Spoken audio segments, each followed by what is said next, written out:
Hey everyone, just know that you can use the promo code BROADS for $20 off of your SeatGeek's total purchase, so make sure you get yourself to a game.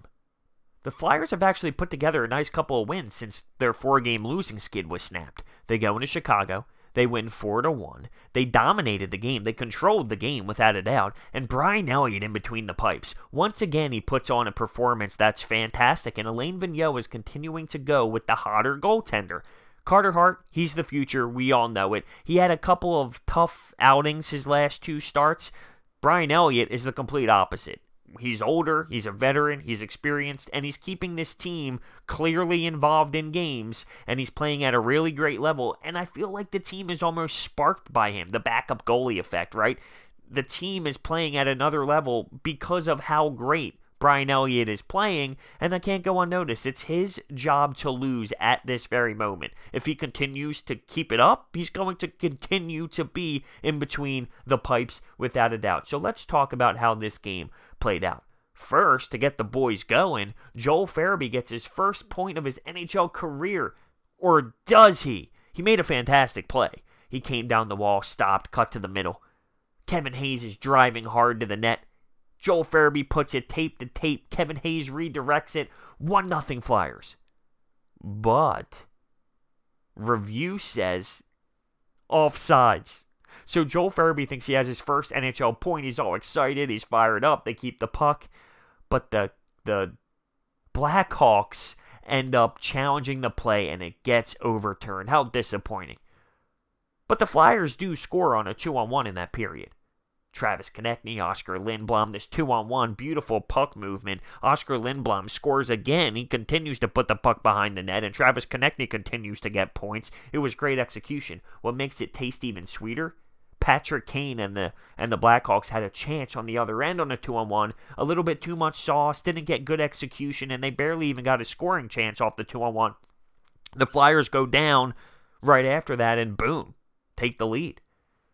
In the second period, Giroux gets a stick on a nice puck there, and we're up 2-0. Claude Giroux's first goal of the season. He needs to get hot. That first line needs to get hot, and Alain Vigneault has been very loud about that. He's clearly made statements about that first line getting hot, and Claude Giroux was able to get on the board today by getting his stick on the puck.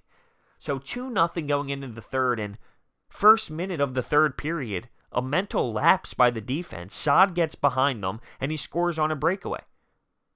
The NHL has very talented players, right? We all know that. If you make a mistake, for the most part, the opposing squad will make you pay. You fall asleep for 1 second, for half of a second, and there's a breakaway right then and there, and they cash in, and the score is now 2-1. The Flyers looked good. Brian Elliott made saves. The Flyers had control. Just like that, 1 minute into the third period, that's unacceptable stuff. That will come back to haunt you in other games. Now, it didn't in this game, but it will come back to haunt you in other situations. Luckily, Kevin Hayes scores on a breakaway opportunity to make it 3-1. Now, Joel Farabee gets an assist, and now he got his first career NHL point. But what a great move by Kevin Hayes, and it puts the Flyers back up 2 goals. We're not done. Joel Farabee scores. Are you serious? It's called off. This guy just can't catch a break. But you saw his greatness. He's got so much speed. He's got fantastic hockey IQ. He can clearly dish the puck. He's got great execution with his shot. All around, the kid is a stud. And for so many times in this city, specifically, Philadelphia sports, that is, because that's what I care about the most, I've heard so much about prospects in all 4 sports. This guy, that guy, this prospect, he's going to be great. He turns out to be a bum. Joel Farabee looks so legit, and it's so entertaining to watch this kid perform. It's only his second game, and he's must-watch television for me. I love watching him compete. I love watching his skill set. It can be a serious threat in this league. He should have had 3 points tonight. 3 points in his second NHL game. But sadly, 2 of them got overturned. But how about this? When it was 3-1, JVR scores, and this was a doozy breakaway goal. Found a way to finally get on the score sheet. So JVR and Claude Giroux finally get their first tucks of the season, and we need them to get going. We absolutely do. If we're going to continue to put great wins together, we need our top line and our best players to perform. They were able to do that tonight. Now, here's one thing that hurts. Raffl blocked a biscuit late, and he could barely put any pressure on his leg. He's a serious player for us. He is a serious fourth-line player for us, and he kills penalties as well. That's a loss. If this is a serious injury, if this is a bad injury, it's a tough loss for us. He PKs, and he's a veteran on that fourth line that we are okay with in certain situations. Not every fourth line in the NHL has the same sort of personality. Not everyone can play certain minutes on the fourth line.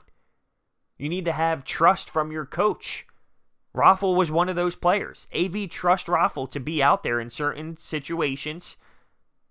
And now, it's a possibility that we lose him for a little bit of time. It looked bad. I mean, he blocked the biscuit and he could barely put any pressure on that knee. Or on that leg. So we're going to have to wait and see what the damage is. Pitlick is a name that can be thrown in there. Twarynski is a name that can get called back up from the AHL. But I don't see him as a fourth liner, really. It hurts. It definitely hurts. But moving on to something positive. Provorov and Niskanen tonight. They were on the ice for a lot of goals, and that's what you expect out of your top D pairing. I thought they had a phenomenal game. Provorov and Niskanen, when you combine for the plus-minus that they combined for, they're out there for goals.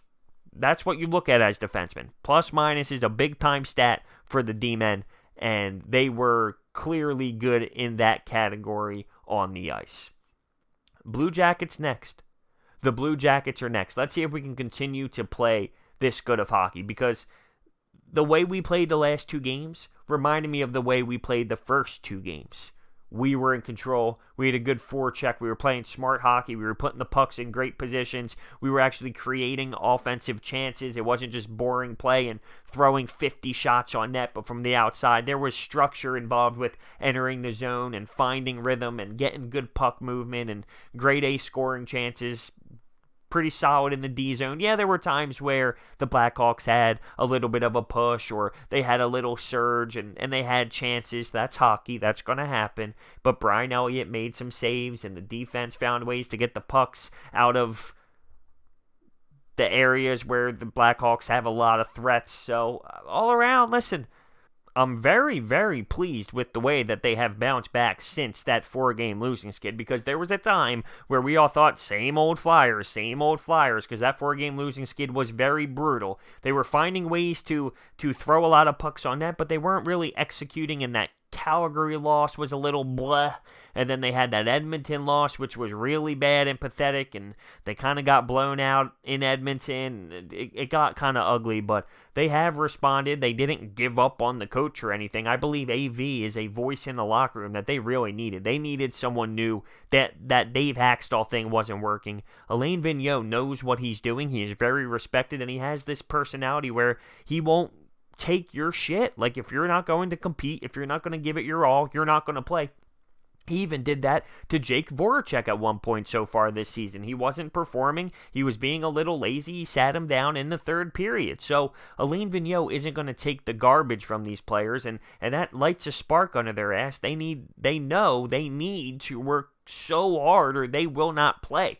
And that's a good thing. That's a really good thing. You don't really see that so much anymore with today's athletes. It seems like they're softer. They control the coaches. Alain Vigneault is putting his foot down a little bit, and it's a beautiful thing to see from a fan's perspective, because I'm watching passionate hockey. I'm watching hockey where these guys are out there competing at a high level. They care. Their focus level is there. They're engaged. We haven't seen that in a while out of the Flyers, and hopefully they can put together a little streak here, beat the Columbus Blue Jackets, see if they can roll, see if they can continue to put 2 points on the board every game. And when I say 2 points on the board, I'm not talking about specifically goals, like 2 goals. I'm talking about getting 2 points and getting that W. I don't care how many goals they score. If it takes 1, it takes 1. If it takes 2, it takes 2. If it takes 8, it takes 8. I don't care. All I care about is the 2 points after getting a W in that win column. So I'm pumped. about Kevin Hayes getting on the board. I'm pumped about Joel Farabee. I believe those two have a little bit of a connection. It's fun to see them link up at times, and they are creating chances, those two. It's fun to watch Joel Farabee. I mean, let's be real. The kid should have been here from the opening day, and things didn't go his way. He didn't hang his head. He played really well in the very limited amount of games in the AHL. He gets his chance, and he is making the most of it. I love his work ethic. I love his motor, and I love his skill set. It's insane. Must-watch television, this Joel Farabee kid, and it is must-watch television. So with that being said, thank you guys so much for listening. Hit that thumbs up button to subscribe, and I will see you next time.